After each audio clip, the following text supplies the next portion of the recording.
Yes, I believe Todd Cates is here. It's right there. Yes. I have some other questions for you, but not particularly about this, please. It's about the email. Okay. You want me to address that now? Sure. Maybe I should wait until after this is passed. Yeah. Is there any discussion on Red Ledge's subdivision? If not, look for a motion to approve the subdivision final approval. Red Ledge's phase 2B on Juniper Hills, an 8-lot subdivision. I'll make the motion to make that final approval for Red Ledge's phase 2 Juniper Hills. First by Councilman Bradshaw. Second by Councilman Patterson. Any discussion from council on the motion? Being none, all those in favor say aye. Aye. Any opposed, the motion moves and passes. On tab 5, we have Amanda Wright. Mayor, may I ask some questions? Sure.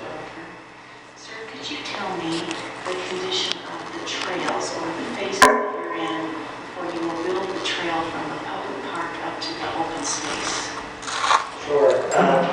What we've always planned, and thank you for bringing this up, what we've always planned is to put in trail systems as new plats were brought online. And so as each plat is approved and constructed and infrastructure is put in, then we would add the trail system through that section, through that area.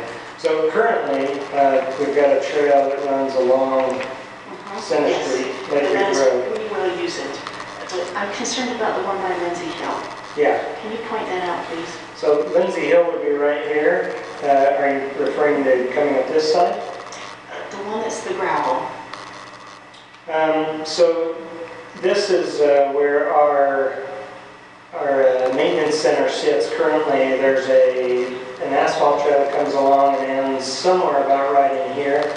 And then there's a gravel trail that heads up and ends about right there at this point in time. Is that the one that you're referring to? Is that the only one that you finished, sir?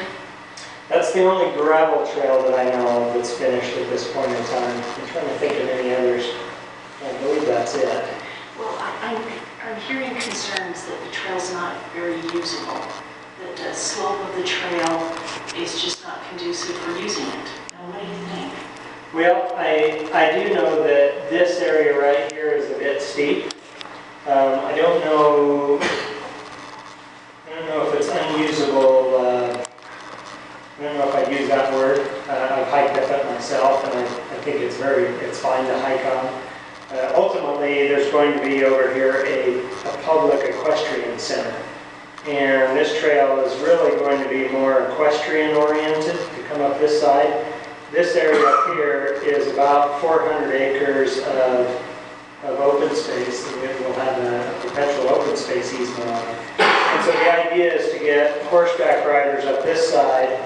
And then in the future, this will be a public park in this area. And there's a very gradual climb coming up, frankly, all the way along here. And ultimately getting up again into this open space area. And that side is really meant to be more for hiking and mountain biking or something along those lines. And what phase will you put in the gradual trail? Well, most of it is in, but we really don't allow people on it yet. The reason being is there's still a lot of construction throughout this area over in here and up through this area in here. So there's a pretty nice trail system down this side of and you may know about that. And it's used quite a bit for mountain biking. But unfortunately, I've still got to put through here a sewer line in, and I've got a lot of infrastructure that's coming in right here where you see this 1R that'll be using this area as well. So there's going to be a lot of heavy traffic, large trucks, loaders, things along those lines. So I wouldn't expect that this trail would go through for, I would guess, a couple of years. I'm kind of guessing off the top of my head. As this 1R phase gets sold out, our intent is to move up the hill in this direction fairly soon after that. And then we've got a section through here that has not been installed either that we'll have to do as well. And we already have a builder who's built 3 homes in this area. We'll continue to plat through here, and we'll see that area built out, I would say, within the next couple of years as well. So I would guess, off the top of my head, that we'll see some sort of a trailhead put in, and then this section up through here probably within 2 to 3 years. The park as well, same time frame. I don't know yet on the park. I'd have to go back and look exactly when we have that scheduled. But I wouldn't be surprised if in 3 to 4 years we have that park in. So when is the sewer line going to be done? We have to start the sewer line. We actually have it installed.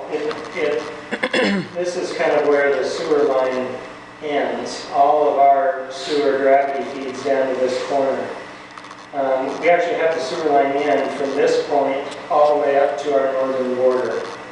And between 2014 and 2016, I have to have that sewer line all the way down to Coyote Lane, and then going up 40 to the new plant that the county built up by the Jordan Reservoir.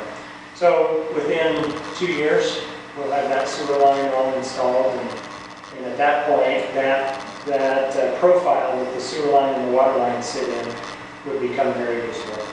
So same type of a time frame. Tony, is this all according to the development agreement that we made?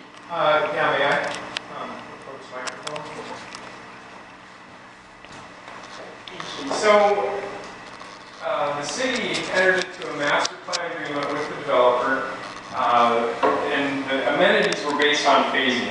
There was a phasing plan, phase 1 through 7. And in that phasing plan, the developer estimated how many lots there would be. First phase 201, first phase 373. Market conditions changed, so what was phase 1 5 years ago really isn't phase 1. But luckily we did have a number of specified lots, so I guess what I'm suggesting is that rather than looking at it as what was phase 1, we look at it as the number of lots. So the developers platted about 493 lots, which would mean we're in phase 3.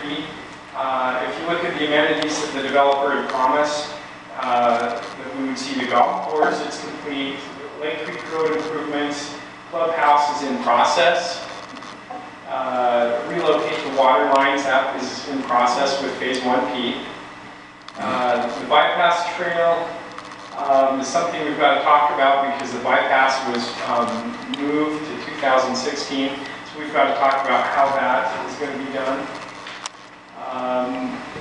And then what was bumped ahead was the Lake Creek trail. That was bumped ahead. And then you can see the trails are all that we've been talking about are here near the end. So I think we're right in line, but Todd is correct. The trails being built right now are problematic with all the construction. And that's why initially they I went off. appreciate that. I'll be glad to inform the sources of that. Yeah, and that's why we kind of put the trails more towards the end, because we knew there'd be a lot of traffic, a lot of trucks, things along those lines. So you can see better, thank you, Tony, this, exactly, kind of how things laid out. So the bypass trail is the park trail? It is, yeah, it's the one that runs, this is the bypass road here, and there's supposed to be a trailhead somewhere in this park, and the trail goes right along that bypass road, and then it cuts over there and goes up this profile. Okay, thank you. So this is Redlands' updated intended phasing plan. So what it shows is that it looks like on this western side, you're going to see build out as Todd was explaining. So I think we'd see that trail come in. And then this trail will probably be one of the last, it looks like. Yeah, I would expect so. We'll have some usage in that area beforehand. Horses, they can cut trails through for horses pretty easily, which they've been doing up there. We've had a lot of horseback riding ever since we started. So they'll cut something in through that area even before we develop it out. Thank you. Well, how business? It's picking up. I haven't told us for a while. Yeah, I haven't had a had a chance to update you, so I appreciate the question. We had about 65 developer lot sales in 2013. That's significantly better from a numbers standpoint, from a how many lots we've been selling standpoint. So we are seeing things pick up from that standpoint. Pricing is still much lower than what it was back when we started selling in 2007. Although we are starting to see, we just, within, as you all know, within the past 6 months, we've brought on phase 1K, 1N, and now this latest phase 1R through here. And we've been seeing some good sales and some good pricing through that area, since it's a fairly high ridge line that looks down over the valley. So we're seeing a little bit of a pickup in price there, but again, the good news really is the numbers. The numbers are starting to pick up and grow. And 65 developer lot sales was by far and away our best year. And I expect this year to be even better. We'll see exactly how it goes. Knock on wood, I hope we don't have any more financial issues or economic issues or anything along those lines. But it's growing. We've already closed 8 lots in the month of January. So that's a good start to the year. I mean, if I stayed on that course, I'd be pretty close to 100. I doubt we'll get that high. But you know, if we got in the 80s, I'd be ecstatic. 80, 90 lot size, that'd be very good for us. The other thing that's driven that to some degree, you've probably seen a lot of building as we've gone along. This area right here is an old phase 1B. It was 41 units. We've had D.R. Horton come in and begin to purchase in that area. About a year ago, they came in and started to purchase lots in that area. And I think they've put up close to 10 homes already. We're generally selling those as soon as they can build. So that's a good help. Ivory has been building in there for the past 2 to 3 years. We've pretty much sold all of theirs out except 2 or 3. I told you I've got a new builder who's come in and built 3 homes over in this area. Right up through here, I've got Homes building. They've got 2 twin home buildings under construction, and that's moving along well. So it's helped to see builders come back into the game. That's made a big difference. And they can bring in a price point that's much lower than just our custom lot price point would require for a home. And so that brings us a new demographic. Still very high quality, still meeting our architectural design guidelines. They're starting on a twin home at about $550,000. But getting us into a much lower price point than we were at before. Are those more primary residences? You know, I'm seeing a fair amount of primary residences. I'm getting both in those. Yeah, for example, Ivory over the past 2 years has built out, let's see, about 10 twin homes right in here. Oh, we've sold, I guess, let me think about that. 7 of those, I think, are second homes and 2 or 3 are primary. And that's kind of in line with where we see ourselves. From the beginning, we felt like we'd be about 25-30% primary. I think over time, those products will actually bring more primary, so we could be closer to 30, maybe even over that. And that's important because you get some of these developments that are purely second homes, and they feel like a ghost town. There's no community to them. There's no vibrancy to them. Whereas we have plenty of owners who live in the valley and plenty of people who are primary, including quite a few people who are moving over from Park City. They're finding it a little too, it's funny to hear it, but a little too dense over there in Park City, too much traffic and things like that. And when they originally moved in there, it was a much smaller place. So I've got a gentleman who built his own home right here, and he's a primary resident. He's lived here for about a year now. And I've got a few others in that same boat. So, coming along. Feels a lot better than 2 years ago. Thank you. Thank you. Appreciate it. Excuse me. Yes. I just have one question. Would you stand up, please, and oh. state your name? Tracy Taylor. I just was wondering why the bypass road was backed up to 2016 to build it.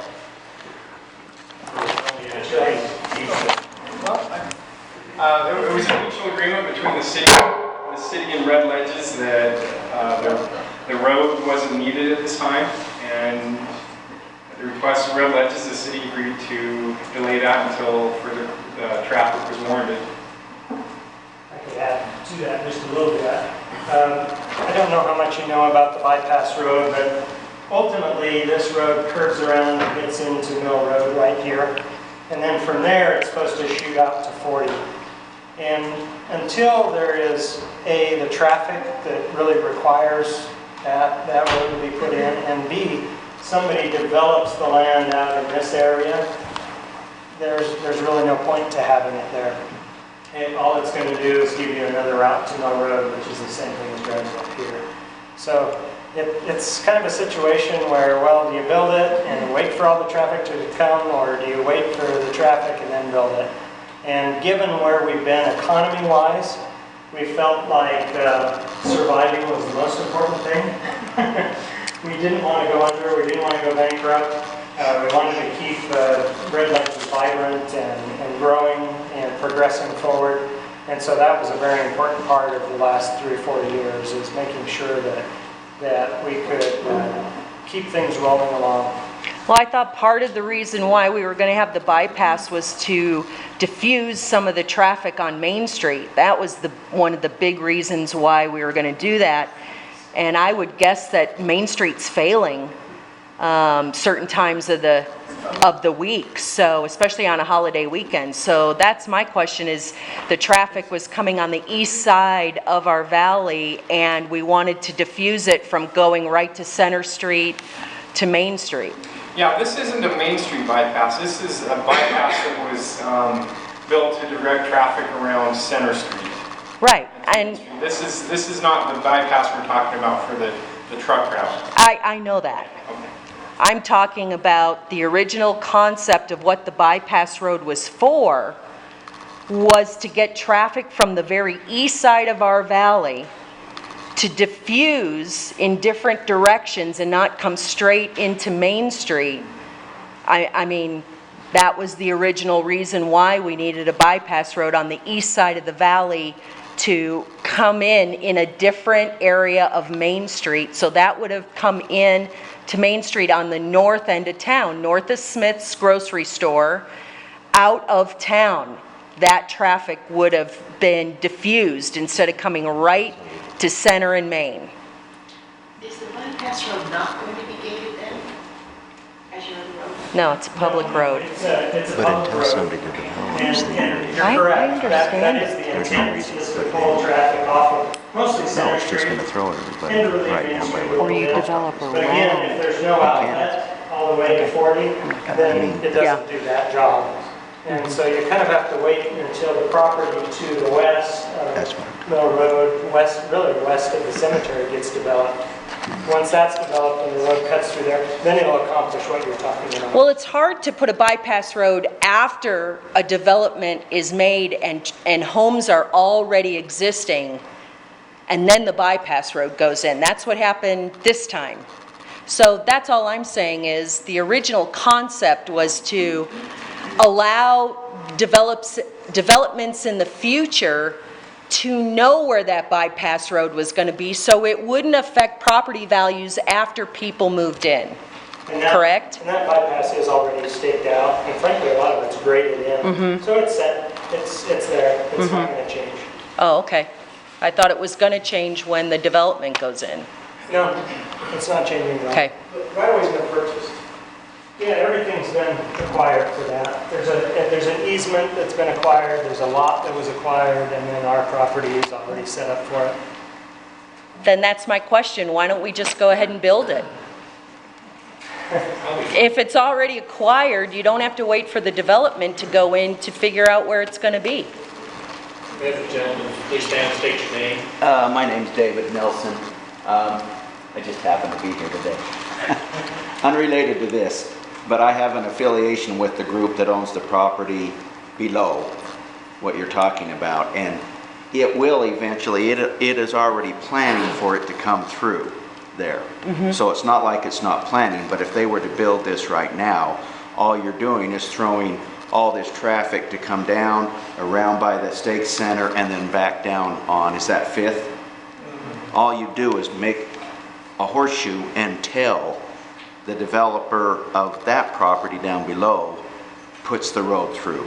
Oh, so that developer has to build his section of it? Yes. Okay, got it. Otherwise, you're not getting the I get it. traffic to Main Street. Yeah. Exactly. The other issue too is at this point, without that connection, it's really just another mill road. I mean, all you're doing is, instead of coming down Center Street and going out Mill Road, you're coming down Center Street, going around to Mill Road and then out Mill Road. So it's the same. Okay. There's no benefit to having that right now. Okay, thanks, sorry. Yeah, it looks good. We'll move on.